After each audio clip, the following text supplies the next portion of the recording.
All right, Wolfpack Nation, we are back for part 2, y'all, of our 2024 NC State football season predictions, y'all. So if you haven't checked out part 1 yet, where we go over the first 4 games of the season, so Western Carolina, Tennessee, Louisiana Tech, and Clemson, go check that out first and foremost, y'all. And also, too, y'all, if that subscribe button is lighting up for you right now, that means you are not subscribed. So make sure you hit that subscribe button. Please do us a big, big favor. It really helps support us in the channel. And again, y'all, leave us a comment as well. Let us know what y'all's thoughts are on our predictions so far. You know, are you in agreement of where we're at right now, or or do you think we're way off? Let us know. We definitely want to hear y'all's thoughts in terms of season predictions as well. So leave all those down in the comments. But jumping right into it, y'all. So right now, just kind of recap. Right now, Michael and I have us going 3-1 with our only loss to Tennessee and a close loss. Greg Scott's going 4-0, man, and sitting absolutely beautiful top 15, top 10 team in the country heading into a home game versus Northern Illinois. Which, Greg, I mean, can you imagine that game against Northern Illinois? That would be the biggest game against the not biggest team. Well, and also, too, because the storyline with Dave Doran revenge factor as well. But also, too, I mean, again, how hosting a being a top 15, top 10 team in the country at home, like they might have to bring in a third level of bleachers, man, like to get the fans in, bro. The Tuffy Terrace will be on fire, is what you're saying? Basically, yeah. No, it's gonna be crazy. Yeah. So, here's the cool thing about that too. If you start winning ball games, you get better time slots too, right? And so, no noon games, right? No noon games. Yeah, we don't have the time for this game yet. I don't think. No. I think they only did a couple over the first couple of weeks, but Northern Illinois, Dave Doran's old team, a team that. What I guess from the MAC, it's been we played the MAC team a few years ago. Is Ball State in the MAC? Yep. I feel like they're in the MAC. So so we have a MAC attack opponent coming into Carter Finley. So it should be a little fun. I got some friends up in Northern Illinois. A couple of friends actually went to Northern Illinois from Chicagoland. So I'm looking forward to talking a little smack with them come game week. But, this should be a pretty easy game. I don't know enough about Northern Illinois. I don't know where they're picked in the MAC. The MAC is a, great conference for, football. But you got anything? I know you got your Athlon information over there. So Phil Steele. Phil. That's right. You do Phil Steele. Yeah. That's right. He's got Northern Illinois picked third in the MAC. This season. Overall MAC, or they're in their divisions? Overall. I know they do divisions. Okay. Mm-hmm. So it seems like a solid program then. Yep. 16 starters back. So looks like it's going to be an experienced team. They were 7-6 last year. So, I mean, we should still handle them, but, definitely a cool game for, Doran, the connection with Doran there. Yeah. Do you really think there's much of a connection? I mean, it's been 12 years. Do you really think he feels something? No, but I mean, just not personally. He probably doesn't know anybody there anymore. But he was probably involved in scheduling it because they schedule these games 5-6 years ahead, so it probably wasn't that far. I'm curious because I know Mike Urimovich, our first offensive line coach that Doran brought in. I remember he was offensive coordinator there forever. Well, actually, it's funny because there was a state former AD that's running their AD now. Interesting. Okay. I know their AD came from state. He's at Butler. He's the head coach of Butler. So, nope, not there anymore. Yeah. So anyway, I would say for Doran, yes, just because he's always a guy that, is all about the journey, and I remember, do y'all ever watch the Driven documentary from the 2013 season? Basically a documentary of the off season before the 2013 season, basically, and through the first game of the year, Louisiana Tech. Yeah, it's on YouTube. You should watch it. It's crazy to look at how much things have changed. Yeah. But he's a guy that always talks about how he has, daily goals. He has career goals. He has yearly goals, things like that. He's always focused on the journey. And so I think for him, being that during his head coaching career, he's only been a head coach at 2 schools. I mean, I think a school like Northern Illinois that, just like you said, Greg, was 12 years ago, I think it's going to hold a little bit more of weight to him, a little bit more than maybe a typical head coach who hasn't coached at a school in 12 years would. But also too as well, because I mean he took that Northern Illinois team to a BCS bowl game.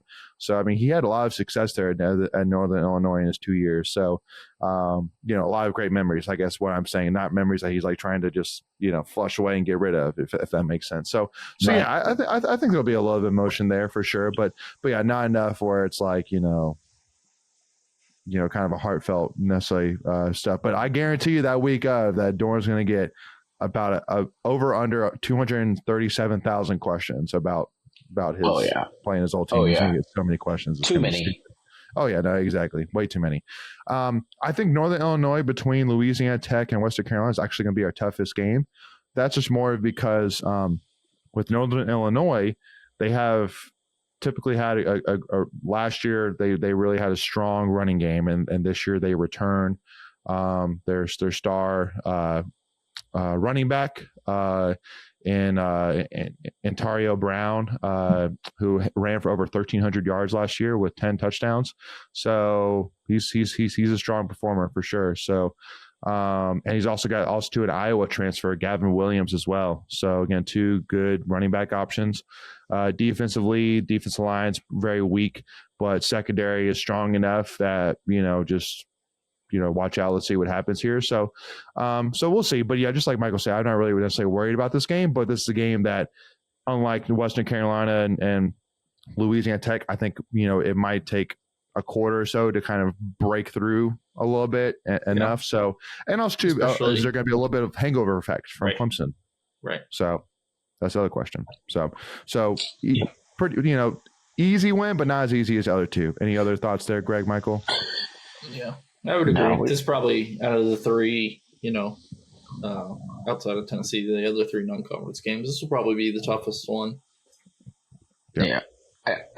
I think they're going to have a strong running game. They're bringing back their running back. I think we do a great job of stopping the run. So I think this is another game where you can hopefully get in and get out, get some of your guys some action. Maybe the guys that you're trying to redshirt, but also get them some action. I think this is a prime candidate for that game. So yeah, give me 5-0, baby. 5-0, and then 4-1 for Michael and I. So moving on to the Demon Deacons at home, which I remind everybody for sure. So we're not having to play them in good old Winston-Salem. We get to play them in Carter-Finley. So, I mean, really for me, y'all, this really comes down a lot to I just have a hard time wrapping my head around. I mean, there's going to be a Wesley Grimes revenge game factor of, he's going to want to have a big game that day. But also, too, I mean, Wake Forest had a 4-8 record last year, absolutely zero offense. The offensive line was awful. This is the team that literally, like, when they played us, like their head coach like questioned everything he's ever done ever as a head coach and what he's going to do going forward. So I just have a hard time wrapping my head around him coming into Carter Finley and beating us. Yeah. That would just be a ridiculous turnaround, which I mean, I don't think it's necessarily crazy, but from what they've added, I don't think they have, a door buster transfer. Yeah. They struggle with transfer portal, losing guys, and then being able to add them back in, because of their academic standards too. It's harder to get guys to transfer in. So that really limits them. I don't know how their quarterback, I think they actually got the quarterback from Louisiana Tech, I think Hank Bachmeier. Yeah, he played at Boise State before that too. Yeah. Yep. So I think he's probably an upgrade over what they had last year, but I don't know. You're not. I don't know how much. You weren't impressed by Mitch Griffiths? Or Griffiths, I guess his name was. Or the other guy they put in after they pulled in. But that's the thing though, is that like their offensive line was terrible and they didn't really do any changes. Yeah. And again, their Hank Bachmeier, like you were saying, Michael, during his time at Boise State, he threw for over 6,600 yards in 4 seasons with 41 touchdowns. but then he went to Louisiana Tech, and okay, he looked good, but the team was awful, So he just he's in his 6th year too. Right. Yeah, he's an older guy. That's why I think he's an upgrade over what they had last year, but I don't know how much more competitive that makes them. Yeah, I mean, exactly. I don't even know who their running back. You're just not hearing a lot. There's no buzz. It's not. The days of A.T. Perry and it's just their heyday. They've got still some decent receivers. I think they get Donovan Green. I think should still be pretty good for them. But yeah, it's just Wake's one of those teams where they've got to build and develop their players, and I think that's how Clausen likes to do it, and pretty much his only option because, like I said, transfer portal is not kind to them. So it's going to be they'll be good once every 4 years or so once they get an older, experienced team. So I don't know. But to your point, they're getting poached because of NIL, and so they're developing. They're almost like a minor league system for other Power 5 teams, unfortunately. Agreed. Yeah. So the last question I have, y'all, about Wake Forest before we jump on Syracuse here, and Cal, which are going to be 2 fun ones.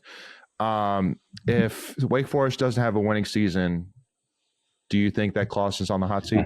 It's funny. I was just thinking that. I don't think so. 2 losing seasons back to back with not much hope in the near future. Probably not. Yeah. I think he gets another year because he's been to an ACC championship game. He's had a lot of success. I think the seat is definitely getting warm. And honestly, I could see him jumping ship to somewhere else before he gets fired to just buy him more time. But I don't. But he feels like he seems like a loyal guy, so I don't know if that necessarily happens. But if I was a coach, I would take the what was the guy's name from Oregon and Willie Taggart. I'd take the Willie Taggart approach and just start hopping places before I could get fired. Yeah. Exactly right. Until it finally catches up with you.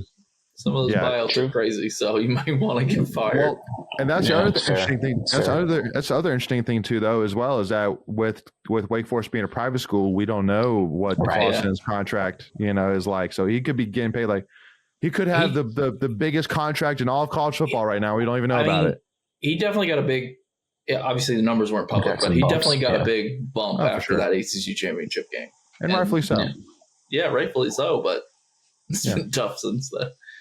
Oh, absolutely. Well, right. That's before NIL and before. Who could have predicted where we're at this stage? At that point.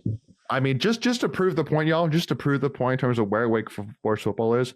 Literally, there probably would have been best wide receiver heading into the season. Was more than happy to come to NC State to be our 3rd or 4th wide receiver. You know what I mean? Yeah. Just kind of. If that doesn't tell you where Wake Forest football is, I don't know what does, to be honest with you. So, but anyway, so jumping off here. So win. Yes. Yeah. What does that make us 6-0 now? You 6-0. Yep. Me and Michael 5-1. This is scaring me. All right. I know, man. Yeah, I know, man. That's uncharted waters. I know, dude. Because by this point, you're coming in, you're playing at home against Syracuse, and you're without a doubt a top 10 team by this point. You have to be a top 10 team by this point. Mm-hmm. So dude, Carter Finley is like you have people coming up to you offering you $300-$400 a ticket to get in. It's just absolute mayhem to try and get their hands on tickets for these games. So let's talk about Syracuse. So I think is honestly, in my opinion, the most interesting ACC team this season. Agreed. Not necessarily interesting in terms of I think they could be ACC champions level, but there's just a lot of really interesting pieces that I think are going to make them really competitive in year one under new head coach Fran Brown. Which, by the way, too, RIP to the last head coach who I actually liked. I was a fan of his, which even I can't even remember his name. I just lost it. I guess it's a D. Yeah, I know. But gosh dang it, he was a really cool dude too. Yeah, but anyway, Dino Babers, my guy, Dino Babers. Yeah, I was like a made up name. Dino Babers. Yeah, I'm a fan of someone from the Flintstones. Yeah. But again, we all know why. Syracuse wise, bringing in probably one of the most interesting transfers in the quarterback transfer, Kyle McCord, who was a starting quarterback last year for Ohio State. So that's pretty solid, transfer for a Syracuse football program that hasn't really had a lot of, football history in quite some time. So I think that's really cool. Some other additions as well. I think offensive line, should take a step up as they got a transfer offensive lineman from Georgia, and Joshua Miller. Obviously quarterback is going to take a step up. They're still going to have a Rondé Gadsden. Lieutenant Allen is a dude though. Yeah. Allen's second team all ACC, had he led the team last year, which is wild because you had Gadsden, but he had 38 receptions last year. Gadsden got hurt, I think, in the first couple games. That's right. So. He did get hurt. Yeah, but Allen had over 1,000 yards rushing, so that's going to be their strength. Before we continue, I want to take a quick second to tell you about our sponsor, Flatlands Jessup Insurance Group, that has your whole world covered, with agents in 5 offices throughout Eastern North Carolina to help you decide how much coverage you need. Offering policies for home and auto, recreational vehicles, commercial, crop, health, life, and employee benefits. They are able to combine options to find a comprehensive solution that works for you. Flatlands Jessup protects the things you love so you can spend less time worrying and more time enjoying them. Find them on Facebook and Instagram at Flatlands Jessup. You can also visit their webpage at www.flatlandsjessup.com. So please make sure to go and check them out. Yeah, no, absolutely. And also, too, they also got a Georgia combination. Yeah, Jackson Meeks and Zede Haynes as well. So, again, a lot of really big transfers. So, I think really it's kind of one of those rosters where, like, if you have a really great coach that can put it all together, it could be an ACC championship contending team, but for a first-time head coach in Fran Brown, that's going to be a lot to ask. So honestly, I think that he's going to do a okay job. I think he's going to be competitive in the ACC, get you a 7-5, 8-4 year. But that's kind of where I am at with Syracuse. And again, coming to NC State at that point, for us, we're predicting at worst we're 5-1, so it's going to be a really hostile environment. It's not going to be really hot at that point. It's going to be fall weather, so it's probably going to be beautiful outside. First time coming to NC State, I just don't see him having the pieces come together and the leadership it's going to take in order to deal with the environment and come out with a win. That's just where I'm at. I think they're going to score some points. I'm not so sure about their defense. They're switching from a 3-3-5 to a 4-2-5. We'll see. That's a little bit of a different look. I remember the funny story about them is they had hired their defensive coordinator from Texas A&M, and he was the interim coach after they fired Jimbo, and he was recruiting guys from Texas A&M to Syracuse while he was the coach at Texas A&M. I just remembered it was a really weird situation, but I just don't think they're going to have the horses in year one of a rebuild, so I feel confident in this game. Well, Michael, I want to ask you, because the other thing as well, though, is that they also got a transfer defensive end from Texas A&M and Fidel Diggs, who had 36 I was just talking about, yeah. Yeah, so 36 tackles, 4 sacks, and 11 tackles for loss last year. So, formidable force last year for Texas A&M. So, just like Greg was saying, I think that, again, there's a lot of names in terms of productive names that you have in here. But, again, can it come together? That's the biggest question, without doubt, for Syracuse. Yeah. So if we remember back to last year, there's a team, we were talking about Louisville the same way on this new coach, a lot of transfers. True. I picked us to lose against Louisville. I'm predicting a loss here against Syracuse. Oh, but hold on. Let me make a point though, Michael. Let me make a point before you do that. But see, that coach though that took over for Louisville, he was an established, successful head coach. Yes. This is not that. This is a position coach that's giving a head coaching job. Though from Georgia. Yes, but they're kind of expecting a little bit of a Dabo Swinney lottery pick kind of thing, though. Yeah, right. High risk, high reward type thing. High risk, high reward. Yeah, I think McCord is really good QB. Like, if McCord was at any other program besides Ohio State, like, he wouldn't have left. Like, it's just because this is the pressure. Yeah, they get Gadsden back. Allen is really good. They got some pieces, man. Like I said, I think it's, and I said the same thing about Louisville. It was like, it can go, that will either go really well for them or really bad in the first year. Mm-hmm. I'm kind of leaning on Syracuse. That I think they're going to be better than. I don't think they were picked in the top 8 of the ACC. I think they were like 9 or 10. I think they'll be a little bit better. Yeah. Yeah. I mean, again, we'll find out. I mean, so with Syracuse, week 1 they play Georgia Tech, who will just be coming off of a game against Florida State. So, and I think it's at home too. Hold on, let me look it up real quick. Yeah, it's at home. So, and the week before that, in August 31st, they play Ohio. So, I mean, honestly, that's actually going to be a really interesting game because actually it's actually a big game for Georgia Tech that, you know, if they're going to take that next step in their program, they got to beat Syracuse. But it's going to be a tough one. So I think if Syracuse can pull off that win, that's going to really get like all the plans of the ACC just turning, if that makes sense. So, all right. So Michael, you still sticking with that loss, brother? Yeah, I am. All right. Gotta switch it up.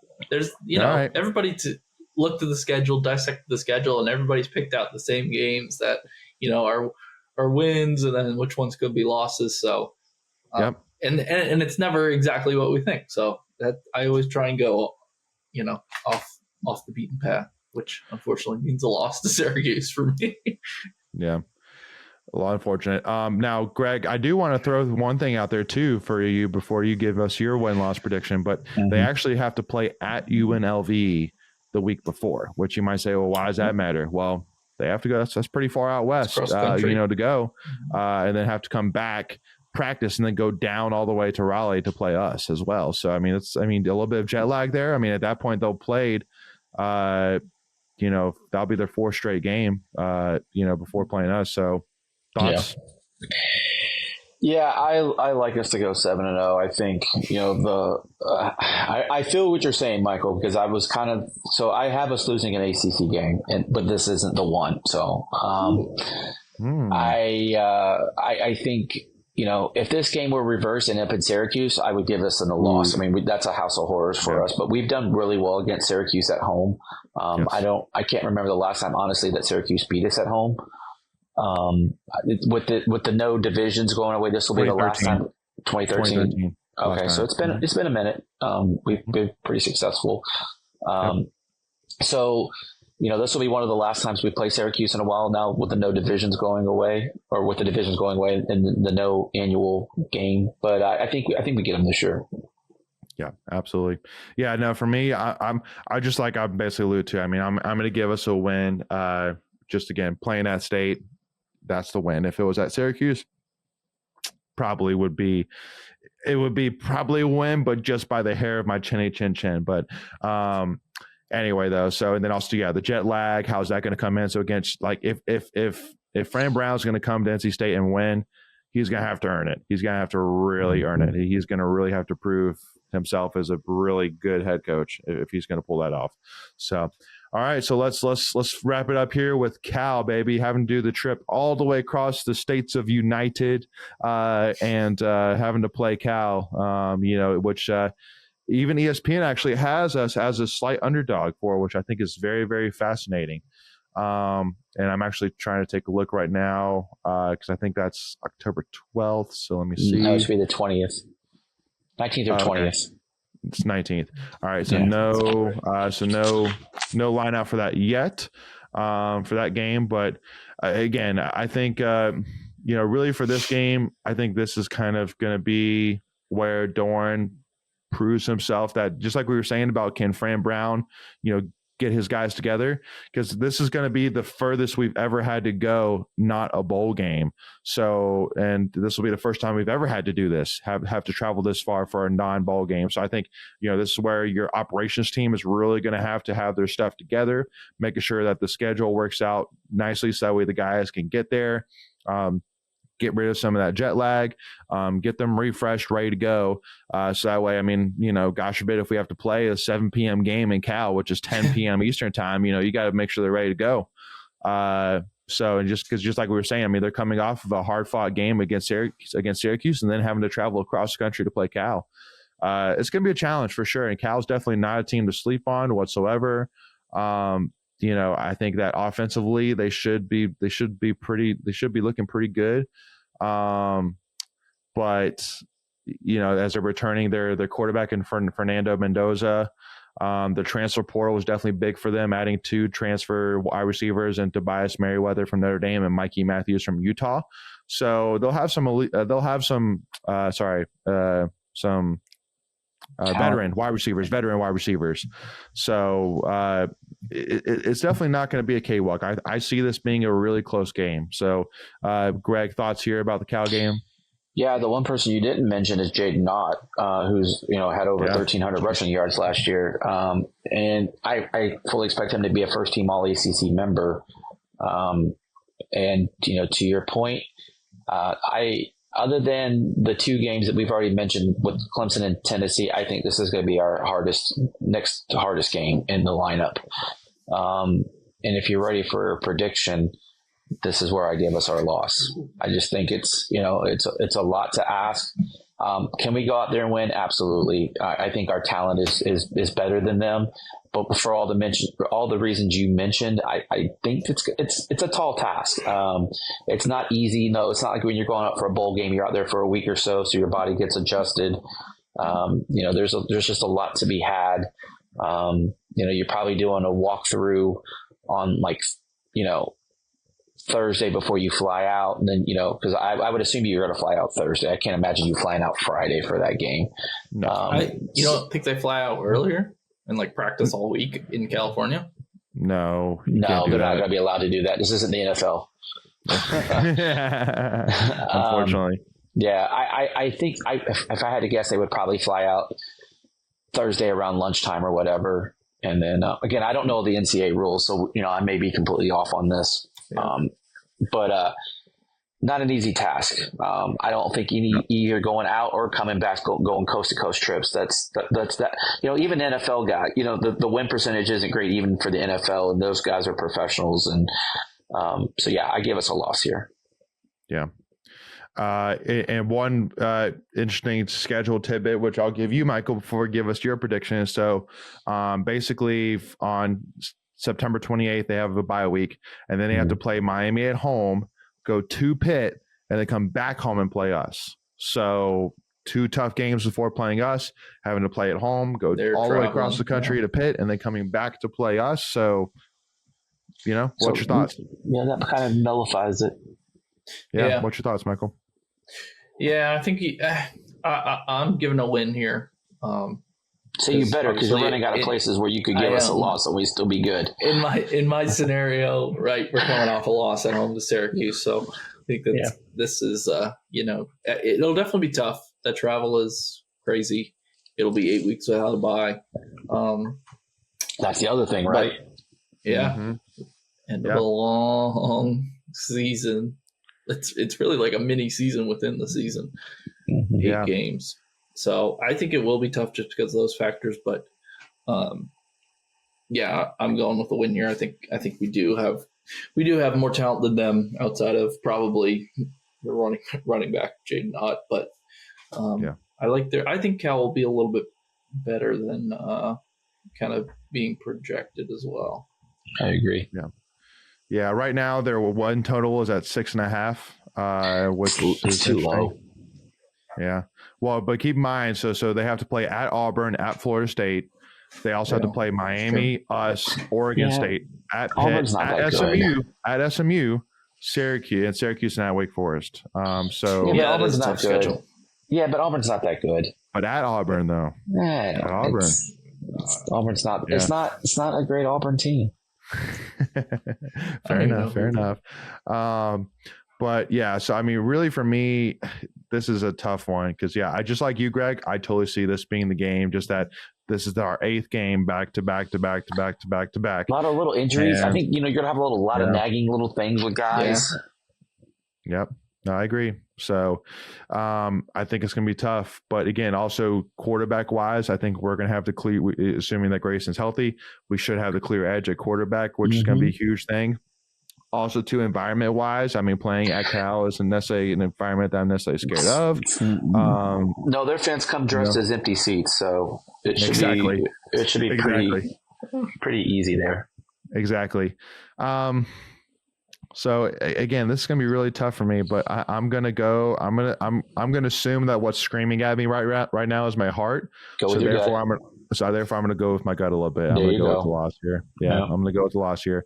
But again, y'all, like, I still feel really good about this game. But just again, like you said, 8 games back to back to back to back. Like, it's got to get to us at some point. And so there's this where finally, like, we get through Syracuse. We find a way to fight and get through Syracuse, but then Cal's like, we just don't quite have enough to get through it. I don't know. And because again, I have us going to AC championship and my mathematics, I still can have us losing 1 game to Cal and still making it to AC championship. So that's kind of where my head's at too. Yeah. To your point though, this is, speaking of the 8 games in a row, this is where mental toughness is going to really come in and play the key. Are you a mentally tough team? Can you rise above all of the things that are being thrown at you logistically? And, and here's the thing, here's your reward. If you get a win after this, you get your bye. And so, that should be your goal here. And you're sitting so pretty with Stanford, Duke, another bye week, and then at Georgia Tech, at UNC. So, I mean, right. Yeah. That's what I'm saying. Like it's the first 8 weeks of the season is really your mini season. And then you get some, plus you have a Thursday game in there, which is like a mini bye. Yeah. Exactly. So right now, Michael, you have us going 6-2 with losses to Tennessee and Syracuse. I have us going 6-2 with losses to Tennessee and Cal. Greg has us going 7-1 with the 1 loss to Cal.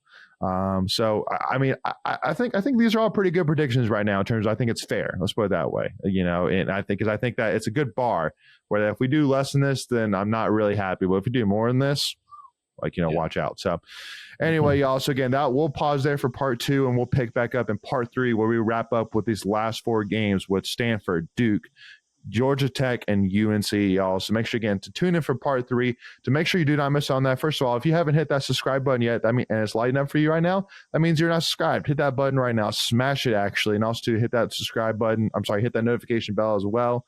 And also to y'all, let us know in the comments as well. What are you thinking about our predictions so far? Do you agree? Do you disagree? Are we way on? Are we way off? Let us know down in the comments, for sure. And then y'all, make sure to give us a follow, Tuffy Talk Now on Twitter, Instagram, and TikTok. Give us a 5-star review wherever you listen to your podcast on Spotify, iHeartRadio, Apple Podcasts, etc., anywhere and everywhere. And again, y'all, just really do appreciate y'all's major support, and we'll see y'all for part 3 as we wrap this thing up, y'all. Go Pack.